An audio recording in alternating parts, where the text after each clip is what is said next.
Не войдет в рай из вас никто, пока не уверуете вы. А далее посланник Аллаха, алейхиссалату вассалям, говорит: а не уверуете вы искренне и истинной верой, пока вы друг друга не полюбите. Пока вы искренне друг друга не полюбите, ваша вера не будет полноценной. А если вера не будет полноценной, то в рай не попадете. И тогда сам посланник Аллаха, алейхиссалату вассалям, говорит: вы часто друг друга приветствуете, говоря: ассаляму алейкум ва рахматуллахи ва баракату. Хотел бы обратить одно маленькое такое внимание. На что?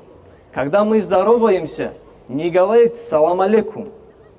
Или не говорит как-то по-другому салам алейчум и так далее. Не коверкать эти слова. В этом бараката не будет. Говорит ассаляму алейкум. Что же означает ассаляму алейкум? Мир тебе и милость Всевышнего Аллаха. Ты это желаешь каждому встречному, своему брату или же сестре по вере.